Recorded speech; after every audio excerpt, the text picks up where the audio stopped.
छ र राष्ट्र ब्याङ्कले बारम्बार हामीलाई भनिराखेको छ कि मोनेटरी पोलिसी हामीले कन्ट्र्याक्सनरी नै ल्याउन खोजिराखेका छौँ र कन्ट्र्याक्सनरी नै ल्याउँछौँ, हामीले चाहिँ नियन्त्रण गर्छौँ भनेर भनिराखेको छ। अब त्यो भ्यूमा अभियसली उसले ब्यालेन्स अफ पेमेन्टलाई चाहिँ सबैभन्दा ठुलो फ्याक्टरको रूपमा हेरिराखेको छ र अपार्ट फ्रम द्याट इन्फ्लेसनलाई अर्को फ्याक्टरको रूपमा हेरिराखेको छ। तर कस्तो छ भन्दाखेरि यो त इन जेनरल ग्लोबल्ली तपाईँका सेन्ट्रल ब्याङ्कहरूले गर्ने पोलिसीको रूपमा भयो कि मनी एक्सपेन्सन कन्ट्र्याक्सनहरू गर्ने त नर्मल रेगुलर तपाईँको टुलको रूपमा नै सेन्ट्रल ब्याङ्कहरूले अपनाउँछन्। अब ग्लोबल कन्टेक्स्टमा नेपालले हेर्ने हो भने विश्वभरिका सेन्ट्रल ब्याङ्कहरूले कन्ट्र्याक्सनरी नै गर्न खोजिराखेका छन्, मनी सप्लाईलाई कम गर्न खोजेका छन् र त्यही ग्लोबल कन्टेक्स्टको एकर्डिङली हामीले पनि मनी सप्लाईलाई कम गर्ने भन्ने खालको उनीहरूको कुराहरू आएको छ। तर चाहिँ ती सबै कुराहरू गर्दा गर्दै पनि नेपालको इकोनोमीको स्पेसल नेचर के हो र त्यसले कतिको फाइदा गर्छ, त्यो टु मच कन्ट्र्याक्सनतिर गयौँ भने त्यसले म्यारिट भन्दा डिमेरिट बढी निम्त्याउँछ कि भन्ने कुरामा पनि अलिकति उहाँहरूले चाहिँ इनडेप्थ एनालाइसिस गरेर त्यो सोच्नुपर्ने कुराहरू हुन्। ओभियसली अरू सेक्टर्समा कुन सेक्टर्सलाई अलिकति बढी प्रोत्साहन गर्ने, कुन सेक्टरलाई चाहिँ डिस्करेज गर्ने भन्ने कुराहरू त छँदैछन्। जहाँसम्म रियल स्टेटलाई डिस्करेज गर्ने भन्ने कुराहरू हुन्, अब रियल स्टेटको डिस्करेजमेन्ट गर्ने कुरामा नेपालमा पोलिसी मेकर्सहरूले जेनरली के गर्छन् भन्दाखेरि लामो समयसम्म केही पनि नगर्ने अनि त्यसपछि एकैचोटि आएर त्यो सेक्टरलाई चल्नै नसक्ने गरी चाहिँ एकैचोटि अठ्याइदिने, घाँटी निमोठ दिने, त्यो काम चाहिँ नेपालको राष्ट्र ब्याङ्क लगायत अरू खालको अथोरिटिजहरूले पनि त्यही खालको पोलिसिजहरू एडप्ट गर्ने गरिराखेको हामीले देख्छौँ। कहिल्यै पनि त्यस्तो खालको पोलिसी चाहिँ एडप्ट गर्नु हुँदैन, त्यसले इन्स्टेबिलिटी लिएर आउँछ सिस्टममा भनेर भन्छौँ। अब रियल स्टेटलाई पनि तपाईँको चल्नै नसकिने गरी घाँटी अठ्याइदियो भने रियल स्टेटमा प्रब्लम आउँछ अनि त्यसले फेरि तपाईँको अरू रिस्कहरू चाहिँ निम्त्याउँछ डेफिनेटली। त भने त्यो खालको पोलिसी चाहिँ गर्नु हुँदैन। अझै पनि राष्ट्र ब्याङ्कले त्यो एङ्गलबाट सोचेको छ भने ब्लन्डर मिस्टेक गरिराखेको छ। हो, इन द लङ रन जुन खालको रियल स्टेटमा जुन प्राइस एप्रिसिएसन भएको छ, स्पेसिफिकल्ली नेपाल जस्तो केसमा रियल स्टेटमा कस्तो खालको प्राइस एप्रिसिएसन भन्दा पनि तपाईँको ल्यान्ड डेभलपमेन्ट र कन्स्ट्रक्सन जस्तो घरहरू बनाएर बेच्ने बिल्डर्सहरूको डेभलपमेन्ट नभएको, तर चाहिँ के भन्दाखेरि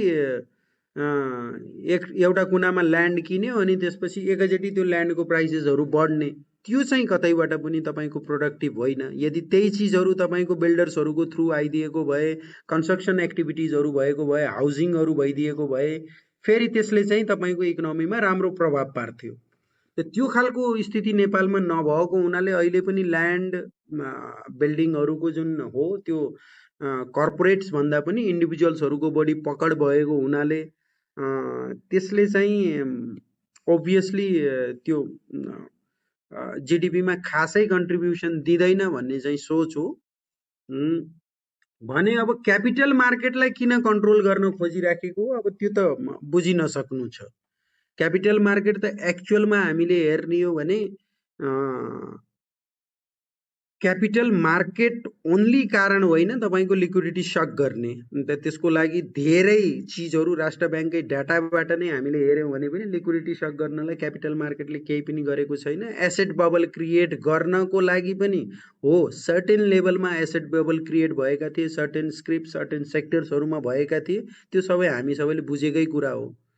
तर त्यो भनेको कस्तो हो भन्दाखेरि जहाँ जसले बदमासी गरेको छ त्यसलाई कारबाही गर्ने या त्यसलाई डिस्करेज गर्ने खालको पोलिसी, त्यो पर्टिकुलर जहाँ बदमासी भएको छ त्यसलाई डिस्करेज गर्ने खालको पोलिसी ल्याउनु पर्ने ठाउँमा ओभरअल सेक्टरलाई नै हानि हुने खालको पोलिसी चाहिँ राष्ट्र ब्याङ्कले ल्याउने गरेको देखिएको छ। त्यो जहिले पनि फेरि यिनीहरूको पोलिसी इनिसिएसन यस्तै खालको हुन्छ। त प्रब्लम कहाँ छ, प्रब्लमको आइडेन्टिफिकेसन गरेर त्यो पर्टिकुलर प्रब्लमलाई सल्भ गर्नुभन्दा पनि प्रब्लमै नआओस् भनेर जडैदेखि उखालिदिउँ भन्ने खालको प्रवृत्ति छ होइन। अब त्यो चाहिँ सिस्टममा प्रब्लम्सहरू आउँछन् गर्दै गएपछि, हरेक सिस्टममा जस्तोसुकै प्रुडेन्ट सिस्टम बनाए भने पनि प्रब्लम्सहरू क्रिएट हुन्छन् र ती प्रब्लम्सहरू आइसकेपछि स्पेसिफिक प्रब्लमको स्पेसिफिक आइडेन्टिफिकेसन गर्दै त्यसको ट्रिटमेन्ट गर्ने हो। त यो सबै चिजहरू हेर्दाखेरि 4-12 हट्नु नहट्नु, एउटा 4-12 हट्यो भने के होला त भन्दाखेरि एउटा सेन्टिमेन्ट पोजिटिभ होला। तर ओभरअल इकोनोमीमा जुन चाहिँ मनीको चाहिँ कस्तो खालको फ्लो गर्ने, ओभरअल इकोनोमीलाई कसरी ड्राइभ गर्ने भन्ने कुराहरू त तपाईँको अरू फ्याक्टर्सहरूले अरू कस्तो खालको मोनेटरी पोलिसी लिएर आउँछ, कतिको टाइटनिङ गर्छ, अहिले कोभिडको बेलामा दिएको राहतलाई चाहिँ कन्टिन्युएसन नगर्ने भन्ने जस्तो कुरा सुनिराखेको छु। डिस्कन्टिन्यू गर्ने हो भने पनि कति समय दिन्छ होइन। अब त्यसलाई एकैचोटि डिस्कन्टिन्यू गर्दाखेरि फेरि अर्को ब्याङ्क्सहरूको एनपिए बलुनिङ हुने, अनि लगभग तपाईँको प्रफिटै सबै खाइदिने गरी चाहिँ एनपिए सुट आउट हुने, त्यो समस्या पो आउने हो कि। यी सबै चिजहरूमा विचार गरेर पोलिसी ल्याउनु पर्छ भन्ने कुरा हो। बाँकी त भोलि पोलिसी आइसकेपछि मात्रै थाहा होला। त राष्ट्र ब्याङ्कको टोन चाहिँ त्यति साह्रो पोजिटिभ देखिँदैन। 4-12 नन इस्यु हो मेरो लागि चाहिँ। अब त्यो एक्सटेन्सन गरिदियो भने एउटा सेन्टिमेन्ट पोजिटिभ हुन्छ भन्न खोजेको, त्यो चिजहरू हटाइदियो भने अल्टिमेटली गर्नुपर्ने के हो भन्दाखेरि केही नभए पनि एटलिस्ट त्यो 3वटा ब्याङ्कबाट 12 भन्दा पनि एउटै ब्याङ्कबाट गरिदिए हुन्थ्यो कमसे कम होइन। अर्को चाहिँ सिङ्गल अब्लिगर लिमिट चाहिँ कम्पनीहरूको हकमा हटाइदिए हुन्थ्यो र केही लोनहरू अझै पनि त्यसको प्रेसरले गर्दाखेरि सेलिङ इन्भाइरोमेन्ट मार्केटमा क्रिएट हुन सक्ने सम्भावना छ र केही सेटल लोन बाँकी छ भने ती लोनलाई चाहिँ केही समयको लागि अरू सेटल गर्नको लागि समय दिइदियो। यो 3वटा काम मात्रै गरिदियो भने पनि पोजिटिभली सोचेछ राष्ट्र ब्याङ्कले भन्ने कुराहरू हामीले सोच्नुपर्छ। तर त्यसले गर्दाखेरि सिस्टममा लिक्विडिटी थुप्रिने या साह्रै राम्रो भइहाल्ने भन्ने कुरा होइन। अल्टिमेटली त तपाईँको ड्राइभिङ फोर्स अरू सेक्टर्सलाई कसरी टाइट गरेर या ओभरअल इकोनोमीमा कस्तो खालको इम्प्याक्ट पर्छ र लिक्विडिटीको कन्डिसन के रहन्छ र त्यसलाई म्यानेजमेन्ट गर्नको लागि कस्तो खालको पोलिसिजहरू एडप्ट गर्ने, टोटल्ली कन्ट्र्याक्सनमा जाने, ब्याङ्कहरूलाई चल्नै नसक्ने स्थिति बनाइदिने, या फेरि अलिकति हेरेर, किन भन्दाखेरि यहाँ जिम्मेवारी जुन राष्ट्र ब्याङ्कले जुन जिम्मेवारी आफ्नो काँधमा उठाएको छ, स्पेसिफिकल्ली ब्यालेन्स अफ पेमेन्टसँग रिलेटेड कुराहरू, इम्पोर्टलाई डिस्करेज गर्ने कुराहरू, त्यो इम्पोर्टलाई डिस्करेज गर्ने कुरामा राष्ट्र ब्याङ्कको भूमिका भन्दा पनि तपाईँको सरकारको भूमिका बढी प्रभावकारी हुनुपर्ने हो र यहाँ गर्नुपर्ने काम चाहिँ गभर्मेन्टले हो, फाइनान्स मिनिस्टरले हो। त्यो नभएर अब त्यो जिम्मेवारी पनि राष्ट्र ब्याङ्कले नसकिने जिम्मेवारी आफ्नो काँधमा लिएको छ। त्यतापट्टि फोकस गर्नु भन्दा पनि प्रोपर तरिकाले लिक्विडिटी कसरी म्यानेजमेन्ट गर्न सकिन्छ र तपाईँको ग्रोथ र तपाईँको मनी फ्लोलाई चाहिँ कसरी ब्यालेन्स राख्न सकिन्छ भन्ने कुरामा बढी फोकस गर्नुपर्ने हो। त्यहाँ फोकस नभएर ओन्ली उसले एउटा पाटोलाई मात्रै बढी फोकस गरेको छ, एउटा इन्फ्लेसन, एउटा balance of payment.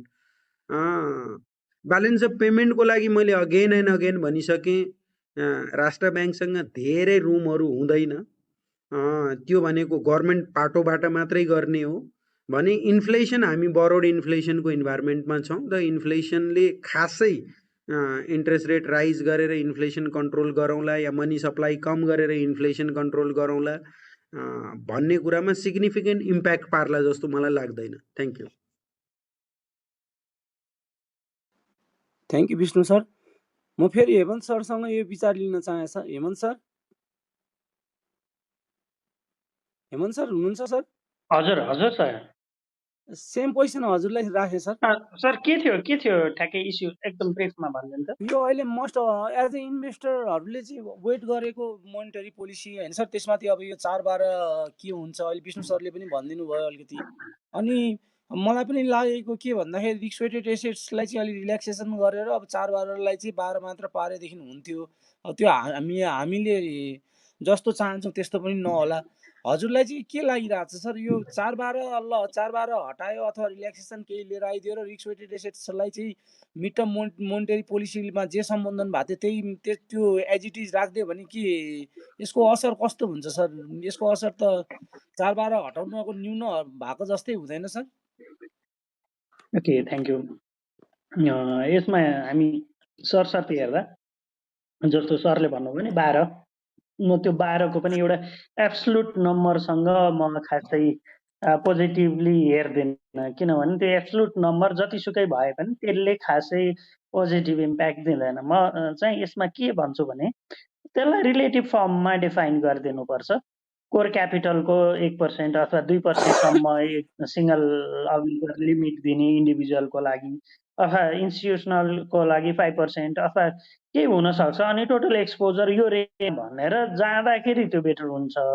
Absolute number भनेर यति करोड र यति भन्ने कुरामा चाहिँ म पोजिटिभ छैन। त्यो 12 भए पनि 20 भए पनि त्यो पोजिटिभ हुँदैन, किनभने त्यसरी जाँदाखेरि त्यो अहिलेको तत्काललाई मात्रै केही राहत दिए जस्तो होला, तर त्यसको असर चाहिँ त्यस पछाडि के हुन्छ, ब्याङ्कको बिजनेस साइज बढ्दै जाँदाखेरि, मार्केटको डिमान्ड बढ्दै जाँदाखेरि त्यो कुरालाई कसरी एड्रेस गर्छ भन्ने कुरामा चाहिँ अलिकति हामी सजग हुनुपर्छ जस्तो लाग्छ। त्यो भएर मैले त्यसलाई चाहिँ राष्ट्र ब्याङ्कले मनिटरी पोलिसीमा रिलेटिभ टर्ममा चाहिँ एड्रेस गरिदियोस् भन्ने मेरो भनाइ। अनि अर्को आयो रिस्क वेटेडको कुरा। रिस्क वेटेड कति राख्ने भन्ने कुरामा चाहिँ अब रिस्क कति टिगर गरेछ भन्ने इम्पेरिकल एभिडेन्स खोज्ने हो भने आई थिङ्क अब एक्सेप्सनल केस बाहेक हामी एक्सपेक्टेसन्स हेर्ने हो भने भर्चुअली अराउन्ड 0 है।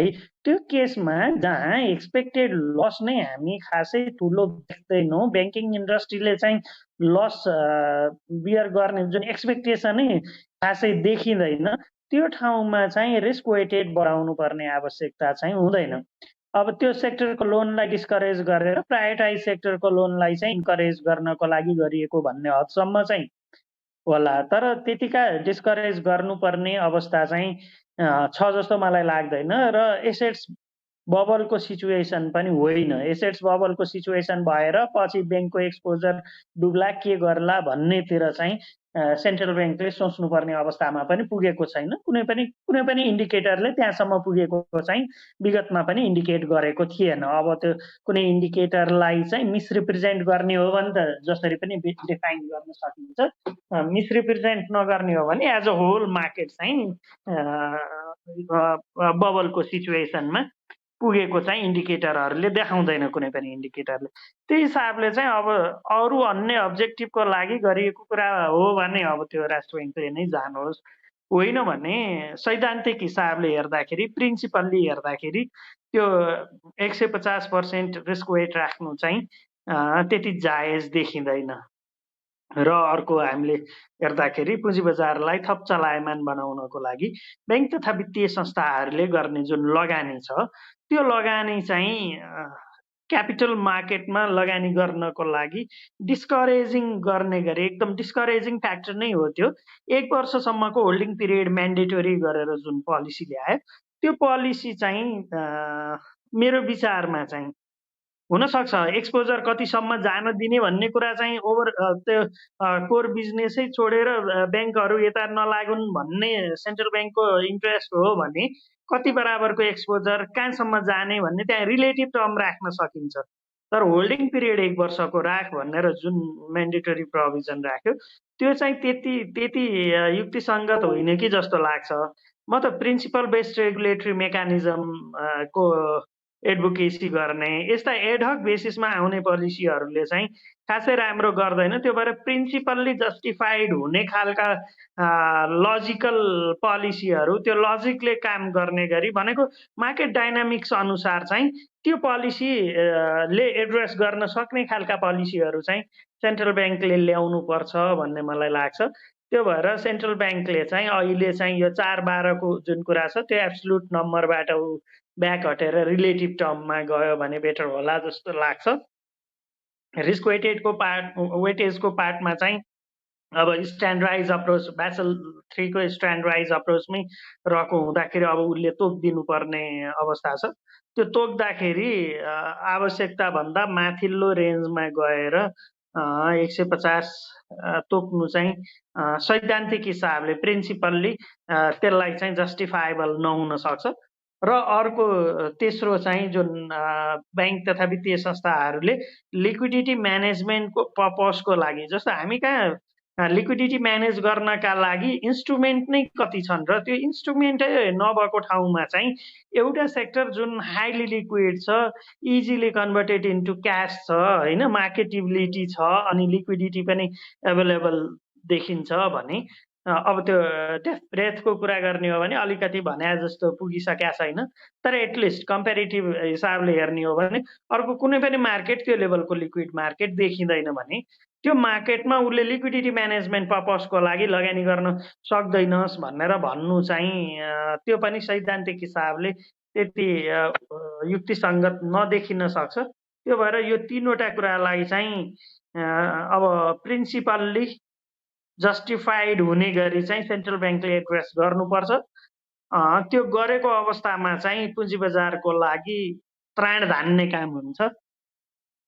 त्यसले त्राण धान्दिसकेपछि त्यसपछि त लगानीकर्ताहरू जब एउटा टेक्ने ठाउँ हुन्छ, आधार हुन्छ, त्यसपछि त बजारले आफ्नो गति लिगिहाल्छ। अहिले त टेक्ने ठाउँ नै नदेखेर, टेक्ने ठाउँ नभएको होइन कि अब लगानीकर्ता त्रसित अवस्थामा अब के हुने हो, अब फेरि कस्तो पोलिसी आउने हो, के हुने हो, एडक बेसिसमा कस्ता पोलिसी आइदिने हुन् भन्ने हिसाबले चाहिँ लगानीकर्ता त्रसित छन्। त्यो एडक बेसिसमा सेन्ट्रल ब्याङ्कले मात्रै होइन, मिनिस्ट्री अफ फाइनेन्सले पनि त्यस्तै खालका पोलिसीहरू ल्याइदिएको छ। धितोपत्र बोर्डले नन सेन्स एक्टिभिटीहरू नै गरेको हो भन्नु सकिन्छ।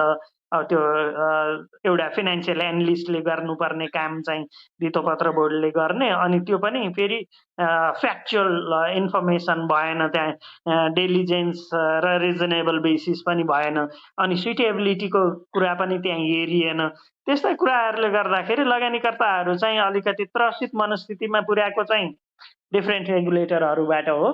त्यो त्रसित मनस्थितिबाट चाहिँ अब चाहिँ होइन है, त्यस्तो त्रसित हुनु पर्दैन।